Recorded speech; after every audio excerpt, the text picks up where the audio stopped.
Sport specialisation, the year-round training in a single sport, is common in about 30% of youth athletes.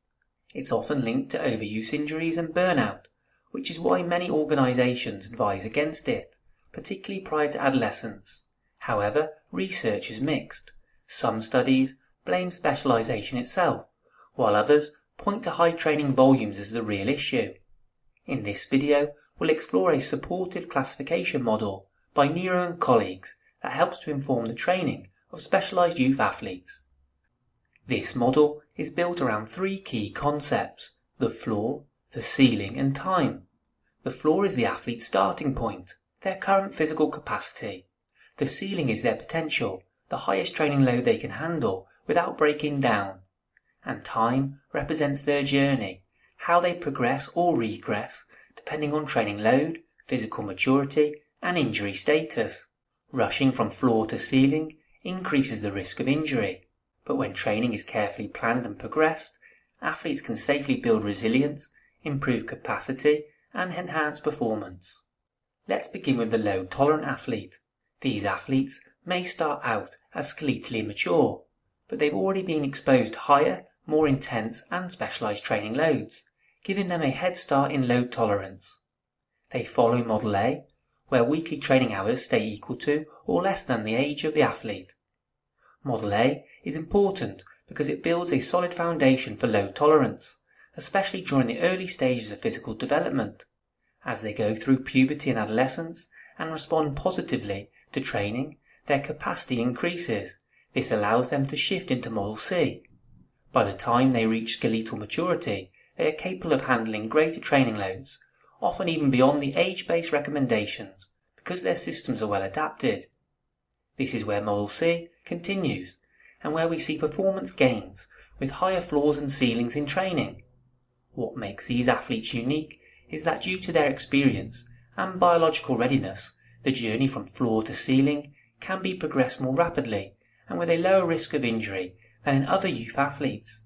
But it's also essential to maintain a minimum adjustable floor, even during off-season or breaks from training. This helps prevent sudden spikes in load when returning to competition and keeps tissue and sport-specific loading consistent and protective. Moving on to the load-naive athlete. These athletes are often younger and skeletally immature, and they've had little to no exposure to high or specialised training loads. They begin following Model A, where training is guided by the train your age rule, but because they are often experiencing rapid growth, they are more vulnerable to breakdown if training loads increase too quickly. In this case, the athlete sustains a non-serious overuse injury. Instead of stopping training altogether, we can apply Model B, where the floor and ceiling are temporarily reduced. This approach allows the athlete to maintain some training and avoid a long break, which helps preserve physical development and consistency. As symptoms improve, we can slowly reintroduce load. The athlete now transitions into Model C, progressing toward an adjusted but still effective ceiling.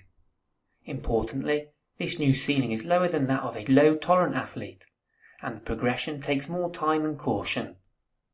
This model reminds us that while injury may interrupt progress, a structured and responsive recovery approach can still keep load-naive athletes on a path toward growth, just with more patience. Finally, we have the load-sensitive athlete. This athlete may be skeletally mature or immature, but what sets them apart is a history of recurrent injuries, or a consistently poor response to training load increases. They may begin with Model A, but once loading increases, they struggle to tolerate it and are soon injured, sometimes repeatedly. They enter Model B, where load is reduced for recovery, but even after rehab, they rarely progress beyond this lowered level.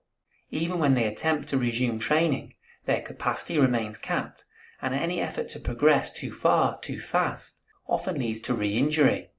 This repeated cycle indicates a relative intolerance to high training loads. In such cases, it may be more appropriate to adjust expectations and shift towards a recreational sport pathway, where enjoyment, participation, and sustainability are prioritised over high-performance outcomes. And that concludes this summary of training the specialised youth athlete, a supportive classification model to keep them playing. As always, I recommend you go and check out the full article. The link is in the description. Thanks for watching, folks. See you next time.